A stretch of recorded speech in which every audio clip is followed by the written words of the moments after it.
Knowledge চ্যানেলে স্বাগত জানাচ্ছি। আজকে আমি পঞ্চম শ্রেণীর 54তম ক্লাসটি নিচ্ছি। আজকের ক্লাসে আমি ভগ্নাংশের ছোট বড় কি করে নির্ণয় করতে হয় সেই নিয়েই ক্লাস নেব। তো আমি তিনটি অঙ্ক নিয়েছি। তিনটি অঙ্ক হচ্ছে তিন রকমের অঙ্ক।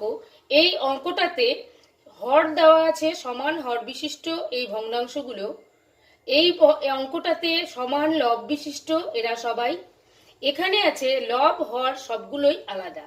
তো এই অঙ্কটাকে ছোট বড় নির্ণয়ের একটা নিয়মে হবে, এই অঙ্কটাকে আলাদা নিয়মে হবে, এই অঙ্কটা আবার আলাদা নিয়মে হবে। তো তিনটি পদ্ধতি থেকে আমি তিনটি অঙ্ক নিয়েছি, তাই আমি এই একটি একটি করে তিনটা নিয়মই আমি দেখাবো। তো শেষে যে অঙ্কটা আছে সেটা সমান হর বিশিষ্ট, এখান থেকে আমি অঙ্কটা শুরু করছি। তো সমান হর বিশিষ্ট ভগ্নাংশের ছোট বড় নির্ণয় করার সময় আমাদের সঠিক তথ্যটা জেনে নিতে হবে, তাহলে আমরা মুখে মুখে এই অঙ্কটা করে নিতে পারবো। যে সমান এই অঙ্কগুলো করার নিয়ম হচ্ছে, যখন সমান হর বিশিষ্ট থাকবে তখন যেই ভগ্নাংশের লব বড় হবে সেই ভগ্নাংশটাই বড়। অর্থাৎ এখানে লব আছে 5, এখানে 11, এখানে 9, তাহলে বড় লব হচ্ছে 11। তার মানে এই ভগ্নাংশটাই হচ্ছে সবচেয়ে বড়। তাহলে আমরা বড় ভগ্নাংশটা পেয়ে গেলাম। বড় ভগ্নাংশ হচ্ছে 11/17।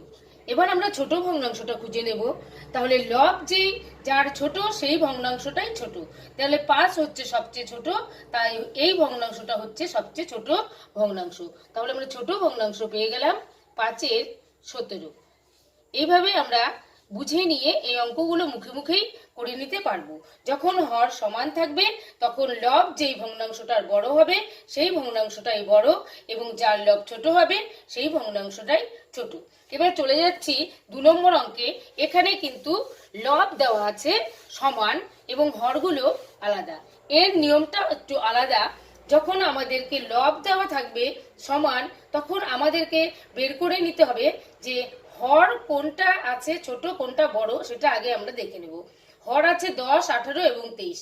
এক্ষেত্রে হর হচ্ছে সবচেয়ে বড় হচ্ছে 23। তাহলে এই 23, 3/23 এই যে ভগ্নাংশটা, এটাই হবে সবচেয়ে ছোট ভগ্নাংশ। ছোট ভগ্নাংশ। তাহলে সমান লব বিশিষ্ট ভগ্নাংশের ক্ষেত্রে যার হর হচ্ছে সবচেয়ে বড় সেই ভগ্নাংশটাই হবে ছোট, আর যার হর সবচেয়ে ছোট সেই ভগ্নাংশটাই হয়ে যাবে সবচেয়ে বড় ভগ্নাংশ। সমান লব বিশিষ্ট ভগ্নাংশের ক্ষেত্রে যার হর বড় সেই ভগ্নাংশটাই ছোট, আর যার হর ছোট সেই ভগ্নাংশটাই হয়ে যাবে বড়। এবার আমরা চলে যাচ্ছি এরকম একটি অঙ্ক যেখানে লব এবং হর কোনোটাই কিন্তু নেই সমান। সেক্ষেত্রে আমরা অঙ্কটাকে করে নিয়ে কিন্তু বের করব যে কোনটা ছোট কোনটা বড়। এক্ষেত্রে আমরা কিন্তু মুখে মুখে সেই নিয়মগুলো দিয়ে এই অঙ্কগুলো করতে পারবো না। এক্ষেত্রে যে হরগুলো আছে সেই হরগুলোর আমাদেরকে লসাগুটা বের করে নিতে হবে। তাই এখানে আমরা লসাগু নির্ণয় করে নিচ্ছি। এখানে 1, 5 থাকছে, এখানে হচ্ছে 5, আমরা 5 বাদ দেব। 1, 1, 1। তাহলে এখানে আমরা লসাগুটা কি পাচ্ছি? লসাগু হচ্ছে 3 × 5। 1 গুলো না নিলেও চলবে, তাই আমাদের লসাগু হয়ে গেল 15।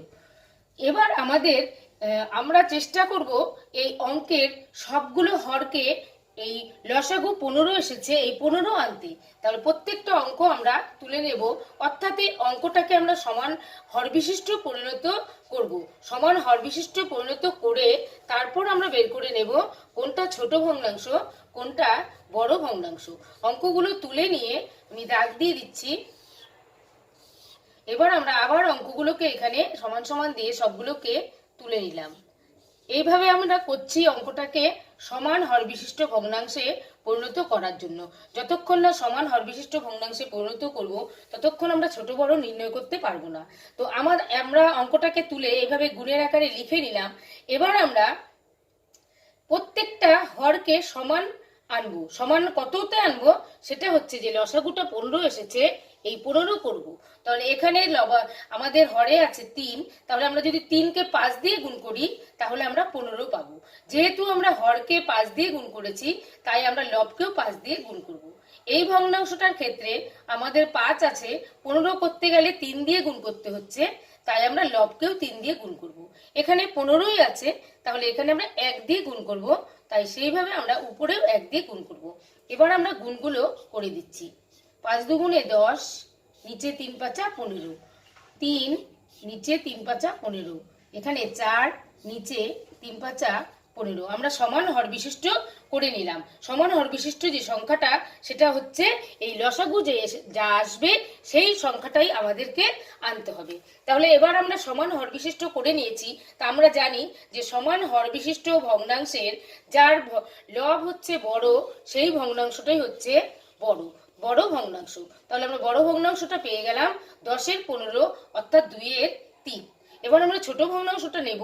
তাহলে সমান হর বিশিষ্ট ভগ্নাংশের যার লব ছোট সেই ভগ্নাংশটাই হচ্ছে ছোট ভগ্নাংশ। তাহলে এক্ষেত্রে আমরা ছোট ভগ্নাংশ পেয়ে গেলাম 3-এর 15 অর্থাৎ 1-এর 5। আমরা যখন উত্তর লেখাবো তখন আমরা এগুলো দিয়ে লেখাবো না, আমরা এখান থেকে অঙ্কটাকে বুঝে নিয়ে আমরা এই পাশের ভগ্নাংশগুলোকে ছোট বড় হিসেবে লিখব। তাহলে বড় ভগ্নাংশ হলো 2-এর 3 এবং ছোট ভগ্নাংশ হলো 1-এর 5।